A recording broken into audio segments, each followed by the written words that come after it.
Hey, what's up, guys? So, rained a little bit today. It wasn't too bad. It was just like non-stop. As soon as I started, I ended up taking off pretty early. I started like 7:30 or something like that this morning.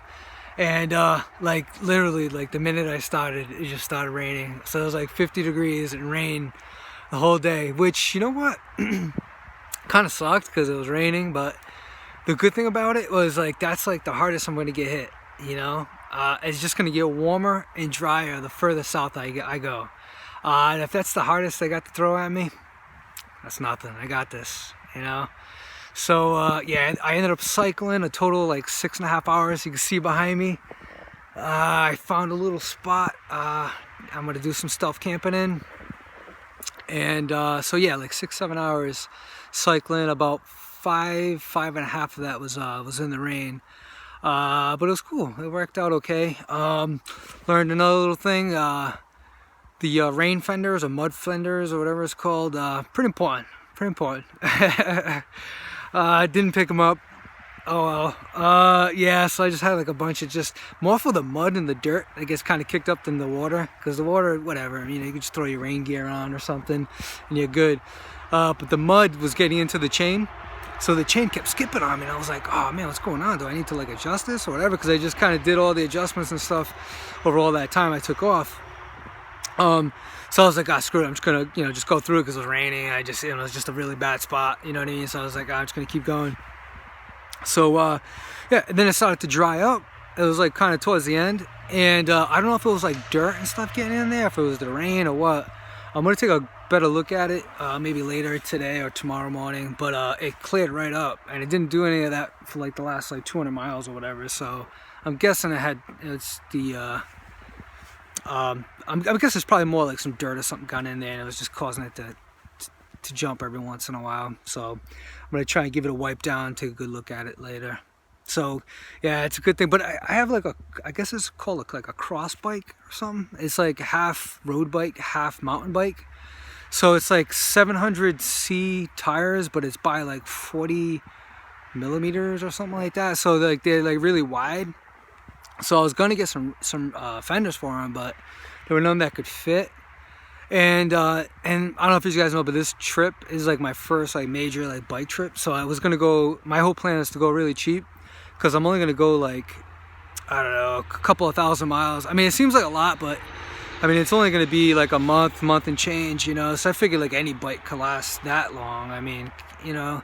So I figured I just, you know, take it for this ride and just, you know, get all my learning curve, you know, all the mistakes and stuff out of the way, beat the crap out of this bike, and then if I, you know, fall in love with it, which I already am, then I'll buy a proper bike and do some cool trips. You know, I'm already have my eyes on the Balkans, East Europe. That'll probably be my next trip if I continue with the biking. But yeah, that was kind of an important thing. Yeah. Another thing is a lot of people don't know how to share.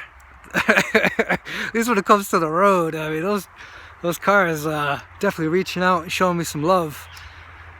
I gotta get a mirror. Man, I bought this like little cheapy mirror. I don't know if you guys noticed it on a couple of the other videos back, but it was just so bad. And like every time I put my bike down, because my bike's too heavy, so I can't put it on the kickstand. And I already know like there's like special kickstands you could buy, but again, I'm going cheap with this one, so I put my bike down or I lean it. Someone needs a muffler. So I put my bike down or against, you know, a building or something like that. So every time I was putting it down, of course I'd put it down on, you know, the side that I lean on, which is my left. Yeah, that's of course where my the mirror is going to be. So it just kept getting banged and beat up, and it was just flopping around. It was just really cheap. I bought it like $7 at like Fred Meyer's. You know, it's kind of like a Walmart kind of thing. So it was like nothing really special.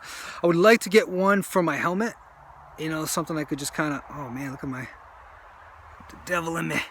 Yeah, I'd like to get one like for my helmet. You know, I could look. I was even thinking about rigging something like like they have like those like telescoping little like tiny mirrors or something. I was gonna like zip time to but I was like, it's so gaff, you know, it's really ghetto. So I was like, plus it's not the bubble mirror.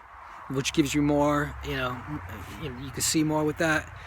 So I think I'm just gonna hold off. I figure eventually I'll hit some type of like bike shop or something and I'll pick one up. But part of me is kind of like, I kind of don't want to see what's behind me, because there's been some scary moments, some people who just, man, they just right up on you, which I kind of understand, because there's been a few moments, to be honest, where I'm like riding through town and I'm like, this bike is like taking up the whole lane, you know what I mean? And you kind of, you don't, shoes on the other foot right now, so it's like, I feel for him. Won't do it again though, I promise. But anyways, all right guys, I'm freaking beat. I got to get into eating. I'm not a lunch person, never really was. Always been like a breakfast and a big dinner person. So I got to get in the habit of eating something, because I just get beat, like this 6-7 hours of riding, I put in like 60-70 miles or something. So it's like, that's a lot of calories, a lot of energy. And I could feel myself getting burnt out the last like couple hour. So, but anyways, yeah, of course I didn't do it again today. So I'm going to go ahead and grab a bite to eat, set up my tent, and yeah, just call it a day for now. All right, well, still have some time. I figured it's be a good time to show you guys what I'm cooking. So nothing special, doing a bunch of like just camping food, picking up some veggies along the way. Today, let me flip this over. All right, so this is my little burner, little bowl I'm going to be using. So today I'm going to go ahead and go with mashed potato and beans. Throw that together. And I got a bag of just all different types of veggies and fruits. And I got some other stuff in there, a bunch of little snacks I might chew on. Alright, let's see. Directions.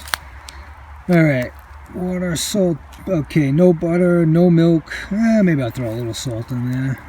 Let's see, I'm going to do the whole thing. 2 quarts, that's about right.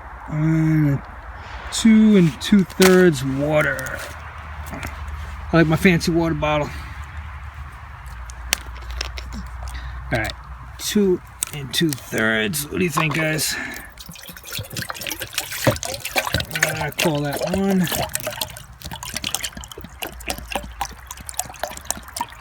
Voila, 2 3/4. There we go.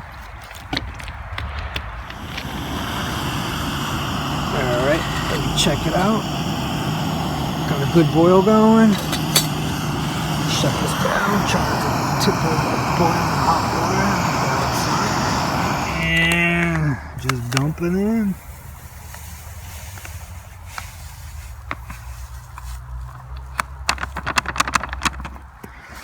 And throw the beans in.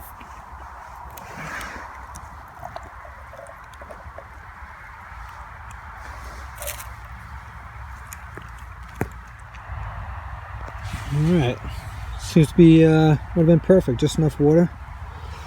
Now the la piece de resistance, some garlic sauce, and just a pinch. Well, maybe a little more than a pinch. Alright guys, I'm going to mix this all up and get my grub on. I am starving.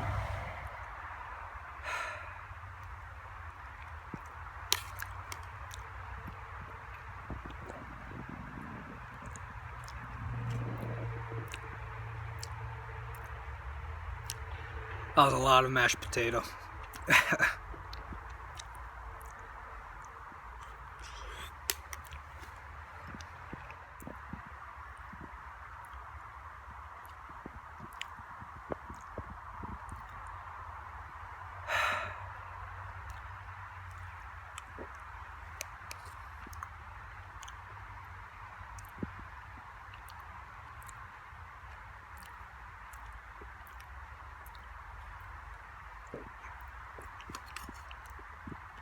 I'm gonna feed some bears. Hope those guys are hungry. Plenty of mashed potato left. Alright, now I get to just relax. Might make a few phone calls, maybe watch some YouTube and just chill out. It's gonna be a nice early day. I think it's only like 5 o'clock or something right now, so sun won't even go down for a few more hours.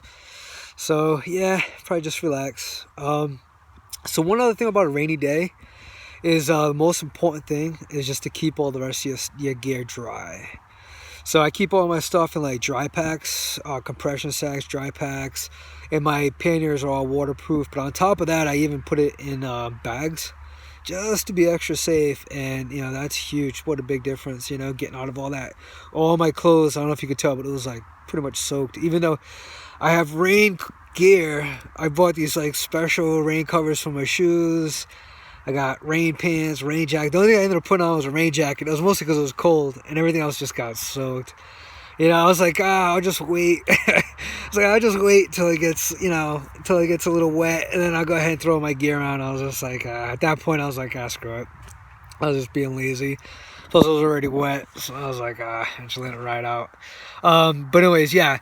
So that's the most important thing. Right now, I'm laying down. I got my packing cube as my pillow, full of dry clothes, my dry sleeping bag, change of dry clothes, and I just feel great.